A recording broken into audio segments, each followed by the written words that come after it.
Good evening and welcome to another edition of Bedtime Stories with Jahi. Today we are reading Breaking the Habit of Being Yourself. We are on the chapter 1. So without further ado, let's get started. I'd like to dedicate this reading in advance to my children. Let them know that I'm always here. Just gotta tune in. So, Part 1. The Science of You.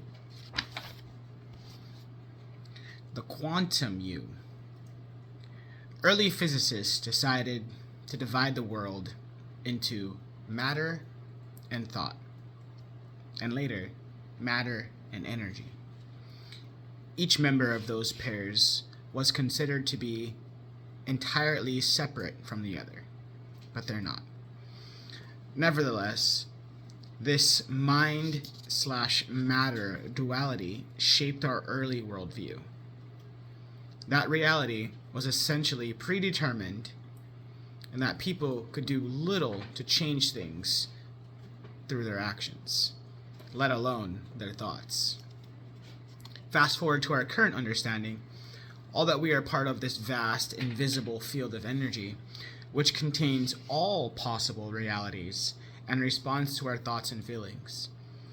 Just as today's scientists are exploring the relationship between thought and matter, we are eager to do the same in our own lives. As we so ask ourselves, can I use my mind to create my reality? If so, is it that a skill that we can learn to use to become who we want to be and create the life we want to experience? Let's face it, none of us are perfect. Whether we like to make ourselves say that we are, by some physical change, emotional change, or some spiritual self, we all have the same desire. We all want to live as an idealized version of ourselves. When we stand in front of the mirror and look at our love handles, we don't just see a slightly too pudgy version reflected in the glass. We also see, depending on our mood that day, a slimmer, fitter version of ourselves, or a heavier, chunkier version of ourselves. Which image is real? When we lie in bed at night, reviewing our day, and letting our efforts be more tolerant, less reactive, why don't we just see what we did, reflect? Were we that parent who lashed out for our child? Were we quickly to submit to a request? We envision either an angelic self whose patience was stretched like an innocent victim on the rack, or an hideous ogre lying waste to the child's self-esteem. Which of those images is real? The answer is all of them. And not just those extremes, but an infinite spectrum of images ranging from positive to negative. How can that be? For you to do better, to understand why none of those versions of yourself are real than the others, I'm going to have to shatter the outmoded understanding about the fundamental reality of nature and reality and replace it with a new one.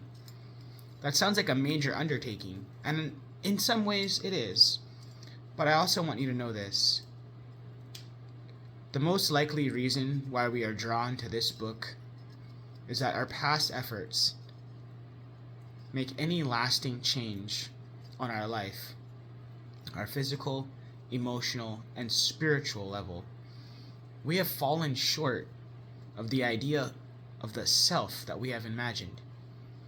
And while those efforts may have failed, more has to do with our belief than our actual life. That is why, more than anything else, including a perceived lack of time, will, and our imagination, in order to change, we have to come under a new understanding of ourselves, and to see the world and embrace it with a new knowledge, and to have new experiences.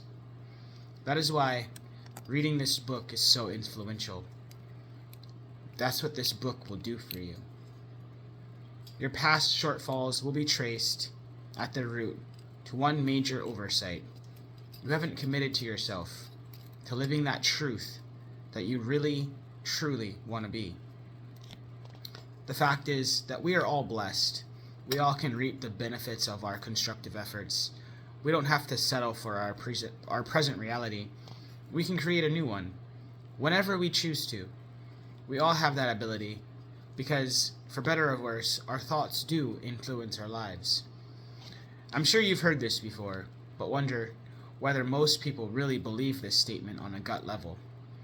If we truly embrace the notion that our thoughts produce tangible effects in our lives, wouldn't we strive to never let one thought slip by? Wouldn't we want to focus all of our attention on what we want instead of continuously obsessing about our problems? Think about it. If you really knew this principle were true, would you ever miss a day in intentionally creating the life you desired? To change your life, you have to change your beliefs about the nature of reality. I hope this book will shift your view of how the world operates and convince you that you are more powerful than you know, to inspire you to demonstrate the understanding that what you think and believe has a profound effect on your world. Until you break away from seeing your present reality, any change in your life will always be haphazard and transitory. You have to overhaul your thinking about things and why things happen in order to produce enduring and desired outcomes. To do that, you need to be open to a new interpretation of what is real and what is true. To help you shift into this mode of thought and to begin a new creation in your life, I have to begin with a bit of cosmology, the study of the structure and the dynamics of the universe. But don't be alarmed, we're merely going to skim through the nature of reality 101, and how some of our views about each of these concepts has evolved to reach our present understanding. All of this is easy to explain, but how is it possible that our thoughts shape our destiny? This chapter might just be a test of your willingness to abandon all the ideas in a sense you have been programmed into what have been for many years your unconscious demise. Once again, a new concept of fundamental forces and elements that constitute the reality that you and I are perceiving would only fit into this old perception of which linear and orderly rule the day. Be prepared to experience some fundamental shifts in that understanding. In fact, as you begin to embrace this outlook, your very makeup as a human being will change. It is my wish that you will no longer be the same person you were when you began.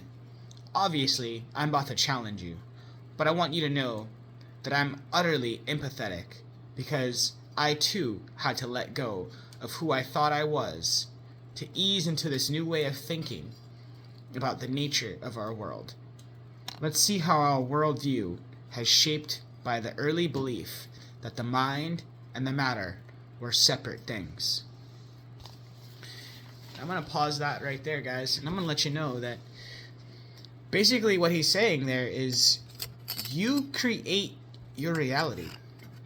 And he's about to prove it to you on a scientific level in ways that you can't really understand and comprehend unless you open your mind to new concepts and new thoughts. It's basically like me trying to tell you the earth is flat. Until you go out and prove it, you're going to believe whatever you want to believe. So, until you actually get this evidence in your hands, this is all concepts. But once you understand what you're doing and why you're doing it, the how becomes easier. Meditation, that'll just be another word to you. You're now sitting in creation because you're creating the life that you want to see, that you want to be in.